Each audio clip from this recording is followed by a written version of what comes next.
Today we're talking about the dreaded question, what the heck do I wear for my brand photo shoot?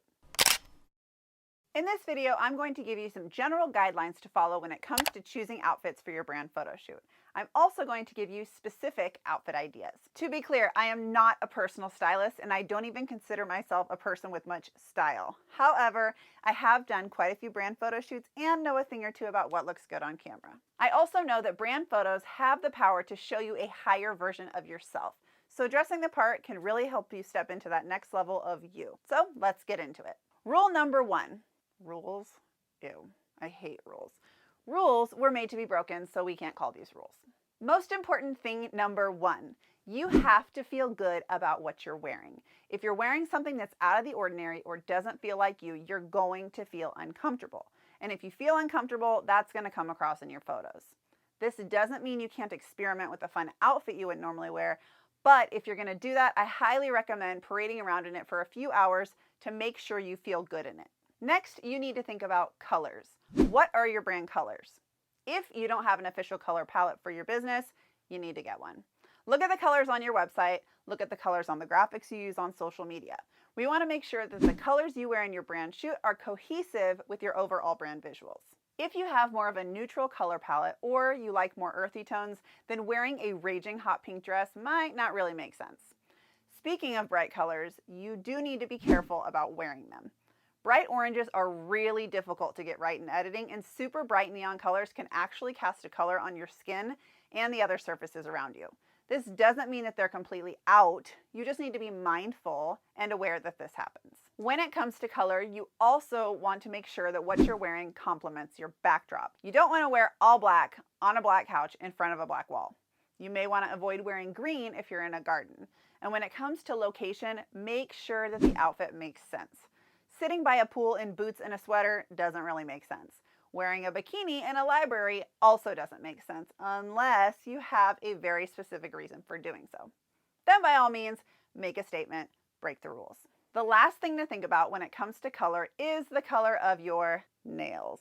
We've all been in a situation where we got a wild hair at the nail salon and decided to do some funky design or color with our nails.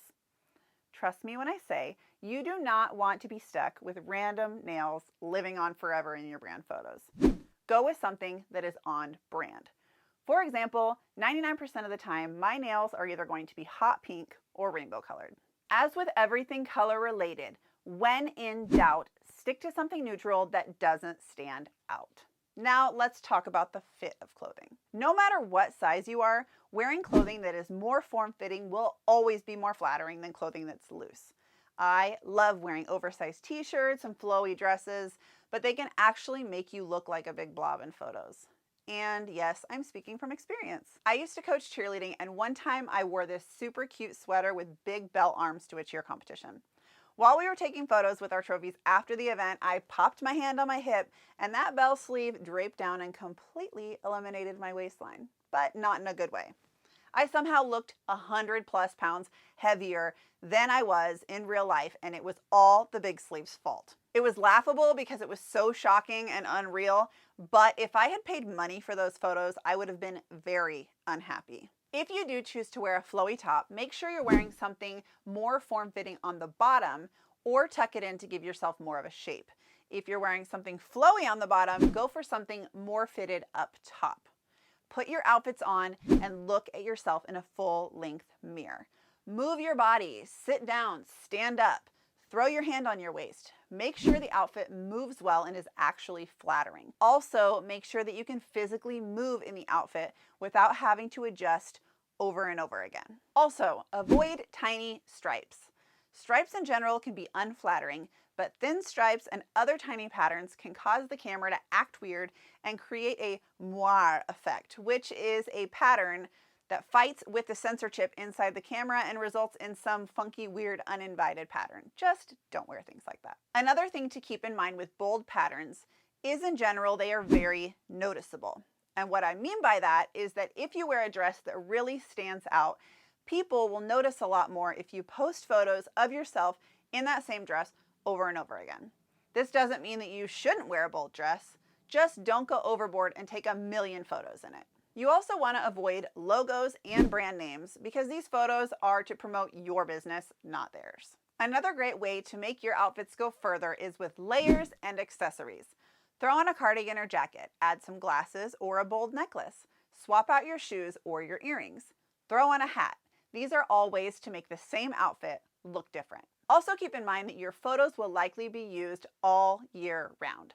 So plan a few outfits that make sense for every season of the year to get the most out of your photos. Okay, now that we've talked about guidelines for choosing clothing, let's get into some actual looks that you can try for your brand shoot.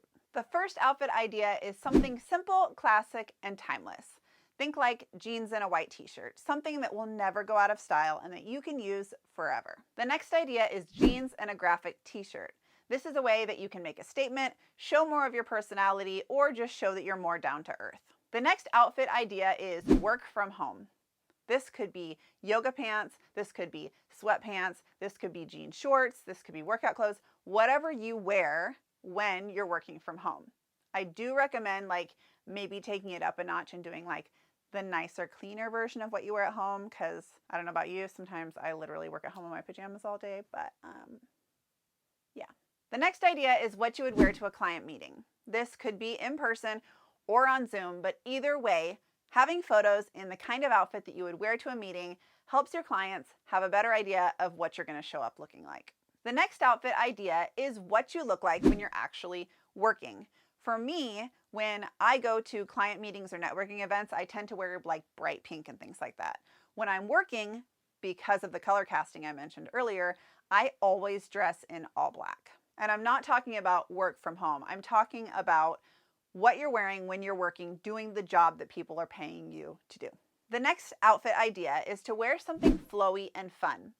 Think about playing dress up. It could be a sparkly jacket, it could be some fun sparkly shoes, it could be a flowy dress that just catches the wind and looks beautiful when you dance, something that's just fun. The next outfit idea is everyday vibes. What do you look like on a day-to-day basis? And remember, at the beginning I said, in your photo shoot, we want to look like the best version of ourselves. So think about an outfit that you would wear if you were going to lunch with a good friend, or if you were going to an event at your kid's school. Something that just really has everyday vibes. The next outfit idea is center stage. So imagine you have been invited to speak at the event in your industry. What would you wear on stage? I love this outfit idea because it really helps you think about what you would look like or what you would wear if you had that moment to step out on stage in front of everyone.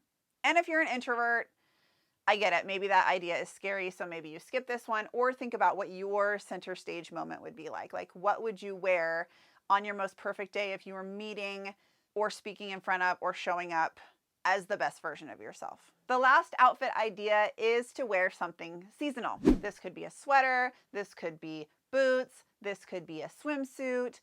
Like I said earlier, just think about the different seasons, and if you are doing your photo shoot in a summer season when it's warm, then maybe just bring an outfit to wear for the winter season, or the other way around.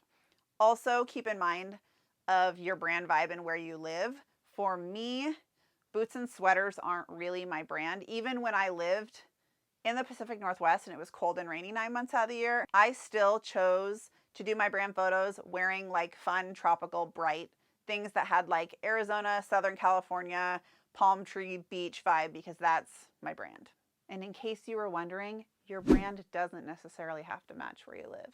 The highest version of Paige always involves palm trees, blue skies, sunshine. So I'm going to use that in my brand photos because that's what I want to attract to my life. And I kind of think it's working. You don't need to go shopping for a whole new wardrobe. I'm sure there are plenty of things in your closet that you can wear right now. If you're looking to treat yourself, I'm not a CPA, but mine says that you can buy clothing specifically for business photo shoots, and they're a write-off. So that is something to keep in mind. Remember, your wardrobe should represent the next level of you.